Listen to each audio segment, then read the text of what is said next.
to the live podcast and podcast. BRRRR cash flow investors. And today is Friday. And generally on Fridays, we try to do something fun, something exciting. So next Friday at the same time, guess where we're going to be? We're going to be at the 3-day event. So 3-day event is July 21, 22, and 23. If you have not registered, tomorrow the prices again go up. Then they again go up on Monday. Then they're going to go up like after. So basically, as we get closer to the 3-day, the prices keep ticking up. So oh, okay. So today's the price increase. Okay. So, okay. Today's the price increase. Okay. So I know we already crossed the 400 people mark, plus everybody from Mastery. So the right there is 5 something.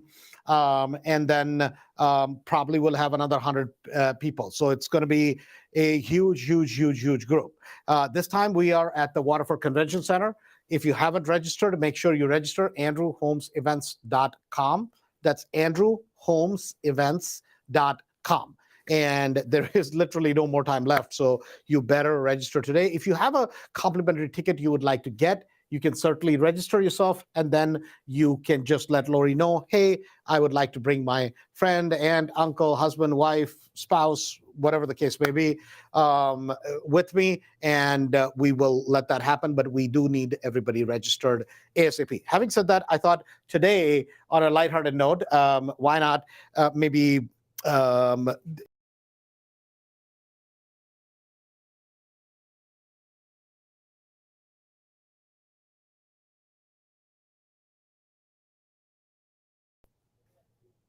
issue with the connection.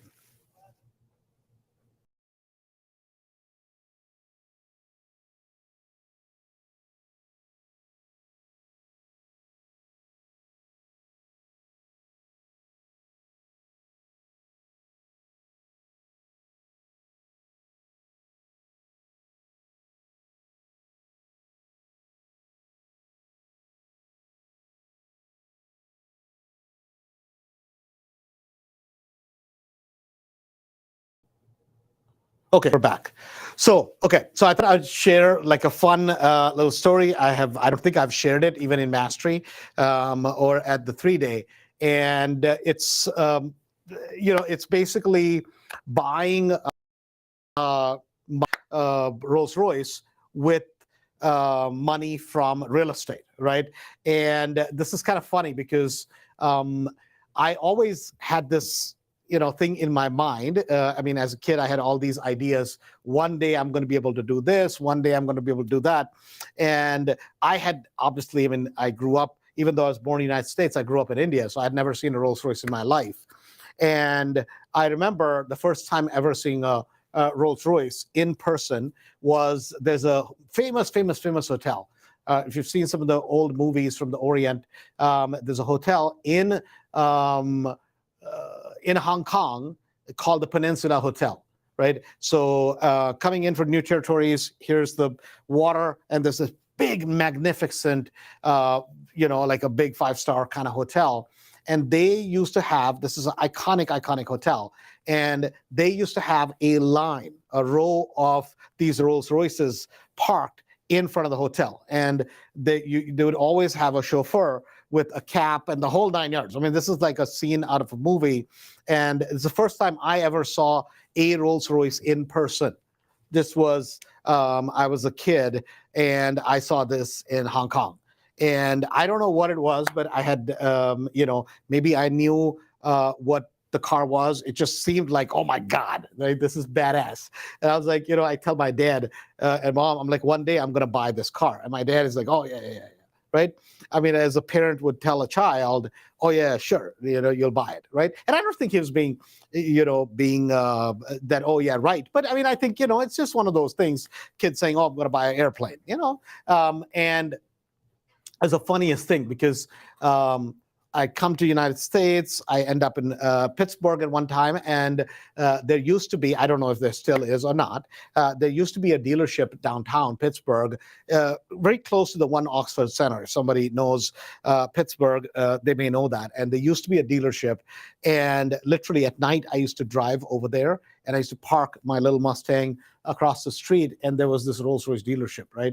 And I would look through the thing because there was no way during the day I had the guts to go there and look at these cars, even the used ones at that time, right? It was $150,000, $160,000. I mean, I was like, oh my God, who would buy even a used one? Forget about a new one, right? So this was always one of those things. And I always had this dream that one day I'm going to buy it, and then my parents are going to come, and I'm going to send this big Rolls Royce to pick them up.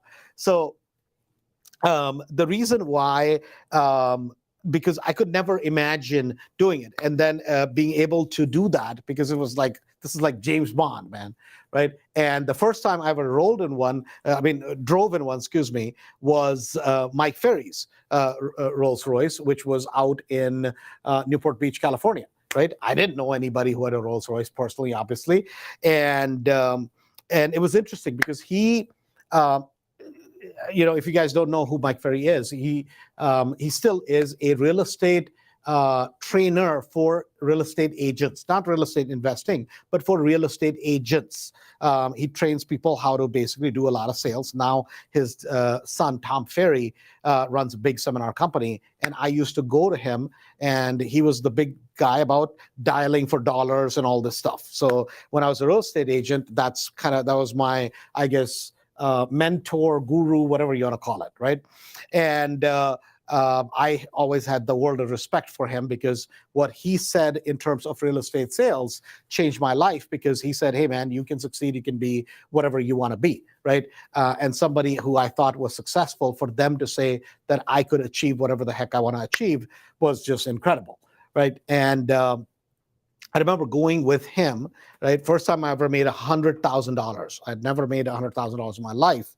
And first time I ever made $100,000, not realizing I owed 25, 30 to the tax man, and then rest of the money was already spent. So it's not like I had the $100,000. It's just that I had made $100,000 that year.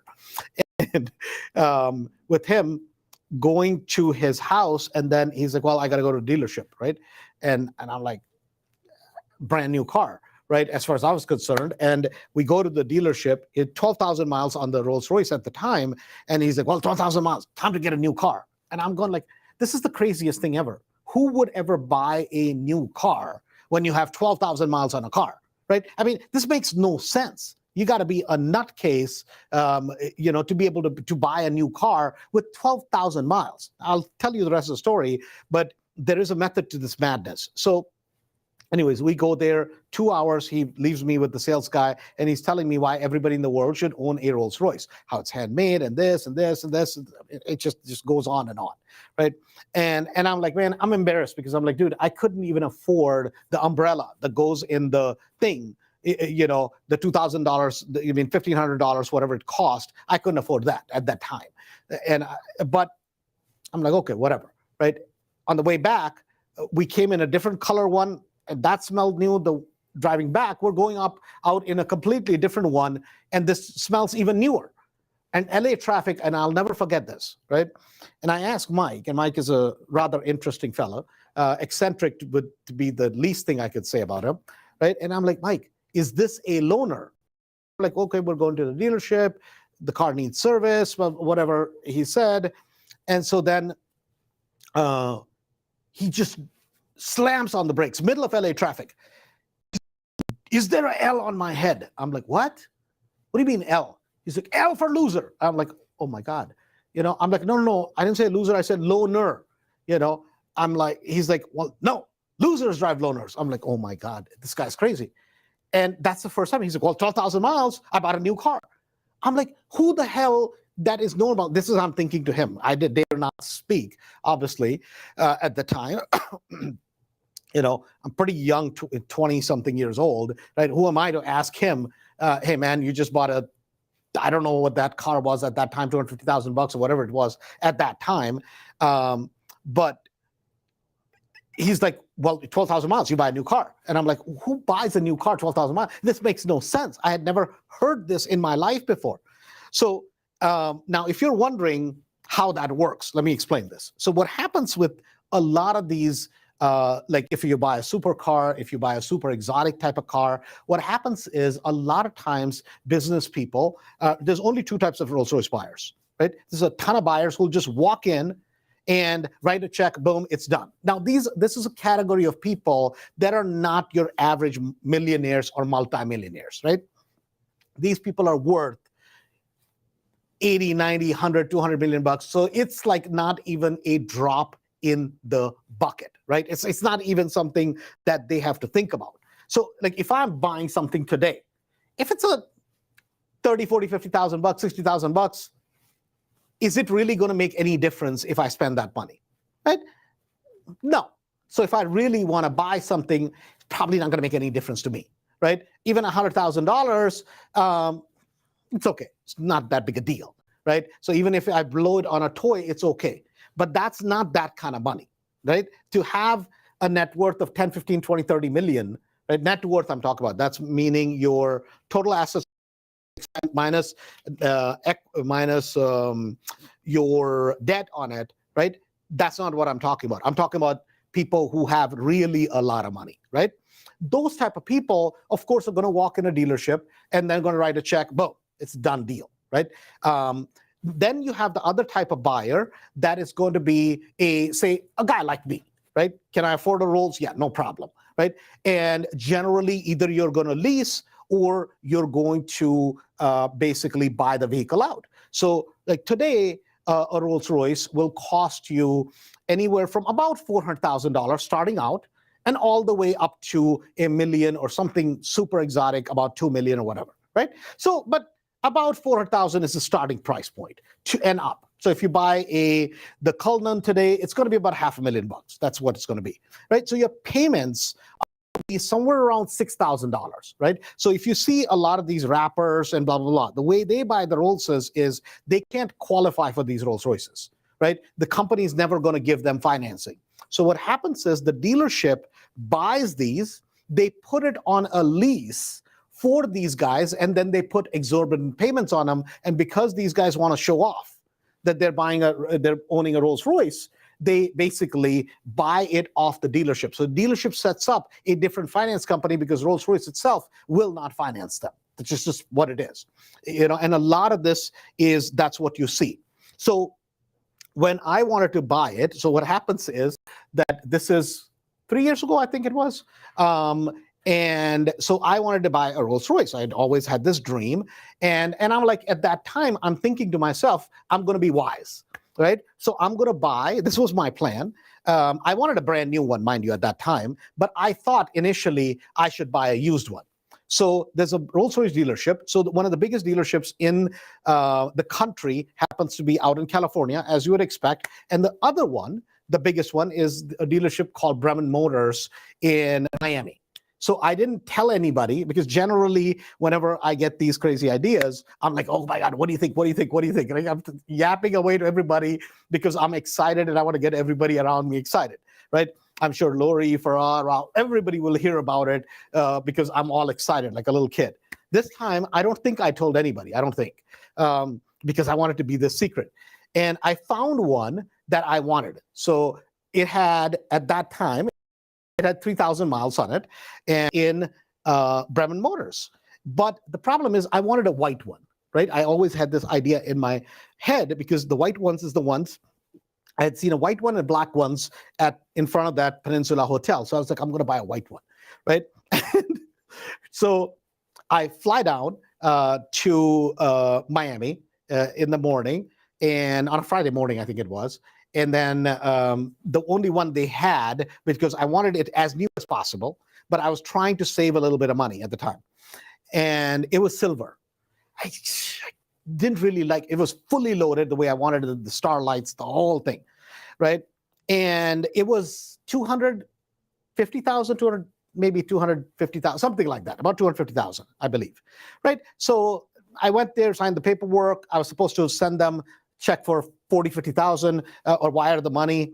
And I'm like, man, it's silver. I want a white one. I want a white one. And I'll never forget this, right? This is Thanksgiving is over the weekend or something like that. Maybe whatever it was just kind of a weekend sort of thing.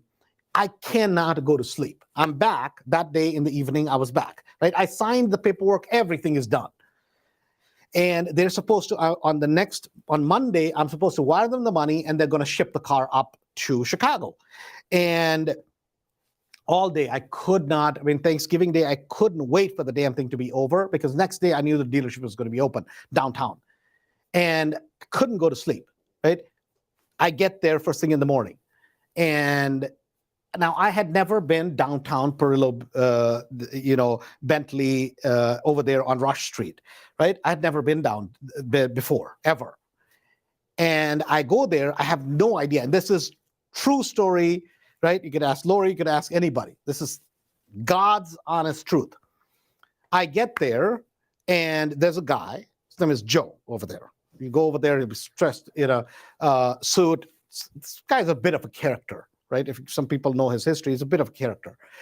I don't know the guy from Adam, right? I can tell he's kind of Palestinian, like something like that, right? Some sort of heritage like that. Beautiful, like, this Brioni suit, 3-piece, blah, blah, blah. I don't know the guy from Adam. And he's like, hey, man, listen. I'm like, I got a Rolls Royce in Bremen Motors, and it's silver. I really want a white one. And swear to God. And I have that contract, because in my hand, so I know these guys are, just so that these guys don't think I'm bullshitting them, right? He does not know me from Adam at all. He has no clue who I am or whatever.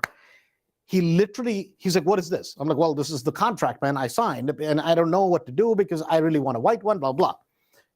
So he grabs the contract out of my hand, like this, folder out of my hand, and he goes, Andrew, nice to meet you, I'm Joe. Then he takes that and literally takes the whole thing and puts it through a shredder right there, right? All the guys are laughing, all the other sales guys, and this guy's like the main manager dude. He's like, Andrew, what the fuck is wrong with you? Who drives a silver Rolls Royce? You got to get a white one, right? Now, what's the sale process, right? I'm like, man, I want to buy a used one because then I can probably get it somewhere around $250 because that's what I had decided I was going to spend about $250. So, and I'm like, I want this, this, this. He's like, you ever seen a white one with beautiful red interior? I'm like, red interior? I'm not sure. He's like, no, this is a Rolls Royce, right?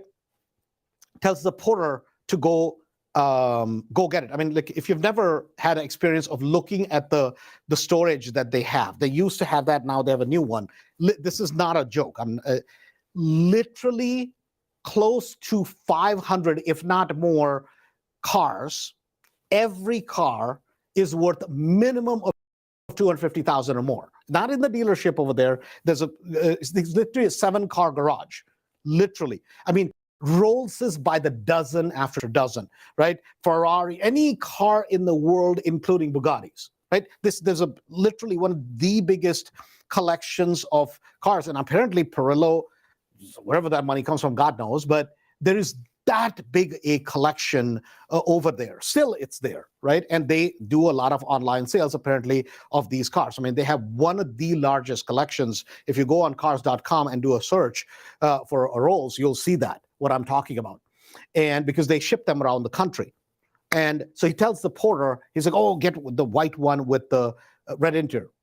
And this is no joke. He literally says to me, he's like, F the car from Miami.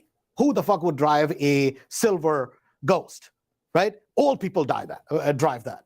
You got to get a white one, right? He's like, well, give me the keys. Give me the keys. Keys for what?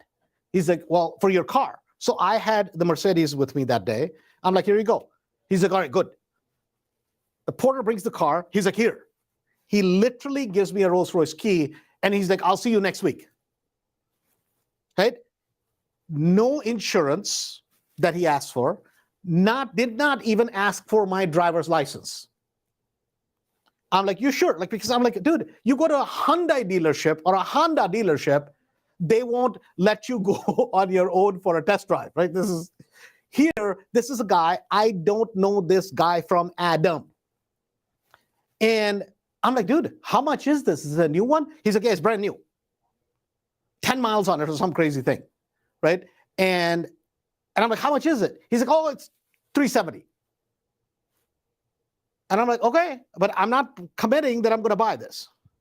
But guess what? This was the most funny thing. At the time, I had moved into one of our rentals in Hillside, of all places, right? This is no joke, Hillside. I'm like, all right, I bring the car home. I'm like, okay. I'm like, this guy's crazy. How does he know I'm not going to just disappear with the car, right? He doesn't know me from Adam, literally. Literally, I kept the Rolls Royce for a week. Now, guess what? Have you ever heard of the example where somebody, your kid wants to buy a puppy and the breeder sends the puppy home with you? Guess what happens? That puppy ain't going back, right? That is how a Royce. I went to buy one for $250. Clearly, I could afford the $370 he sold me, right? But guess what he did, right? He sold me that because he's like, hey, here, you take it home. Now I'm just sharing this experience because never in my life had I had an experience. The Mercedes dealership, I bought a lot of cars from them in Hoffman Estates. So for me to go there, I'm like, hey man, I want to test drive that one, that's fine. Literally, he gave me the car on Monday or Tuesday, I don't remember. So this is after the weekend. I brought the car, I believe on a Saturday, I brought it home. And I'm like, man, I have this car, the stupid house that I'm living in, right? I bought at auction. Literally, I bought at auction $66,000. The car in the garage is worth more than the 4 or 5 houses all put together. I mean, imagine this, right? And people are looking at it, the cops are like, is this guy a drug dealer or what the hell is this? Right? They used to circle around there because at the time I had the Maserati. Now, if I had the Ferrari, Bentley, and the Rolls Royce, they would be like certified drug dealer, right? Literally, the bank calls me. Somebody from the bank at the finance department calls me. They're like, hey, listen, just if the bank calls you, just let them know that I'm just test driving it out. I'm like, what am I going to say? I stole the vehicle, right? I'm like, I guess that's what I'm going to say, right? I mean, literally, by Friday, I'm like, dude, I mean, I didn't even drive it because I'm like, oh my God, it's $370,000. I don't clearly own it yet, right? And I'm like, but I would go drive a block, go around, park it inside because I'm like, oh my God, I'm driving this, but driving around in this behemoth of a liability that I don't own yet, right? But that's literally how I ended up buying the one. I went to buy one that had 3,000 or 4,000 miles on it because I could have bought it about 100,000 cheaper. Then I ended up, basically buying the new one. I think at the time I paid $360,000 some $368. And people are like, well, did you realize, did you know it was a good deal or not? I'm like, listen, dude, it did not matter if it was a good deal or not a good deal. I got that car home. I was not turning it back in, right? I liked it. He sold me on it. So I have no clue how he knew that I could even qualify for that type of a loan because those things, they're not, through. So Rolls-Royce is owned by BMW. And for those things, it is not the easiest loan to qualify for, right? It's much easier to qualify for a house loan or for any other loan. But those loans, because you're basically, even if you're doing a longer pay, what are you going to do? A 60-month option? I don't know. Maybe I think there is a longer option, but I had leased it for the first 3 years. And then I just bought it out, right? Because I'm like, I'm not going to, because I didn't know. I mean, at the time when I bought it, I had never had a car payment in my life. Typically I would just basically buy a inexpensive car and I would pay it off. I wanted to be in a financial position where I never have to worry about a car payment. So even the Mercedes or whatever I bought, right, the car payments were so small that I would pay it off within a year or so. I'd put big money down and then I paid off, right? Because I was like, I don't want this headache. But I was not going to take $360,000, even though I had it, and put it into a car. Made no sense to me. And so I ended up leasing it for a couple of years, and then they had a great buyout option, so I just bought it out. So obviously I have that. But I had never. And so people are like, well, what did it cost you? So I think at the time I put 60,000 down as a down payment, right? And then I bought it out. And then at the time initially, because I put 60,000 down on the lease, right? My lease payments at the time were $3,800 a month, I believe, something like that, right? And then obviously because I had put down such a big amount of money on the initial end, and then I recently just bought it out. Now, obviously, I have qualified credit to Rolls-Royce, so it was easy to get approved this time. First time, they wanted to see if I had money, if I had enough assets, if I had all this stuff that they put me through to just verify that before they would basically do the lease, because they're like, hey, how are you going to be able to make this kind of payment? But generally, whenever people buy these things, right? Generally, unless people are just writing a check straight out, and there's a huge amount of people who'll buy a Rolls Royce who's ultra wealthy. This is not money like me, right? Not 20, 30 million bucks. This is ultra wealthy. So this is going to be people who have big dough, right? They're just writing a check and that's it. Otherwise, right, a lot of times the dealerships have a lease option because it's hard to qualify for the credit through Rolls-Royce. So I just thought it was a fun story. I had never experienced it before, right? And it was like, oh my God, right? I didn't know that world even existed out there. And so a lot of times what happens with these cars is people will lease them for 2 or 3 years, and then they'll turn it in, and then they'll pick up a new one. Like it happens with Ferraris, the same exact thing. But I'll save that story about the Ferrari.